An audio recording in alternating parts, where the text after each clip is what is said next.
এই ষড়যন্ত্র থেকে যদি দেশকে রক্ষা করতে হয়, দেশকে বাঁচাতে হয়, দেশকে এগিয়ে নিতে হয়, তাহলে আমাদের সতর্ক হতে হবে, সজাগ হতে হবে।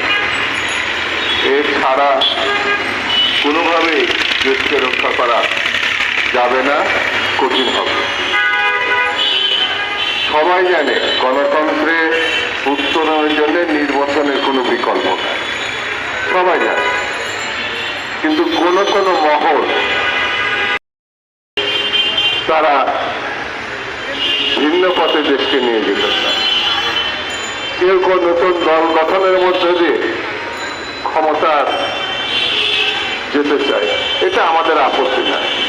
দল যে কেউ গঠন করতে পারে, নির্বাচনও যে কেউ করতে পারে, কিন্তু বিশেষ মহল থেকে বিশেষ উদ্যোগে বিশেষভাবে দল গঠনের নামে একটি বিশেষ পরিস্থিতি সৃষ্টি করে ক্ষমতা দখল করে যদি স্বপ্ন দেখে,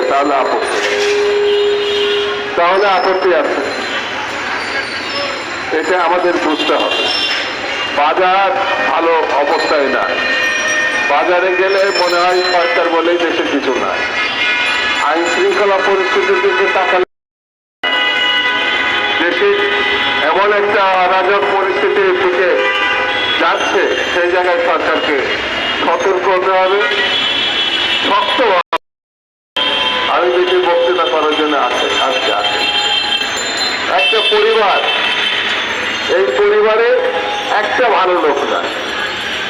যে পরিবার আছে শেখ মুজিবের পরিবার, তিনি ক্ষমতায় থাকা অবস্থায় তার ছেলে ব্যাংক ডাকাত হিসাবে সারা দেশে স্বীকৃতি পেয়েছে, শেখ কামাল।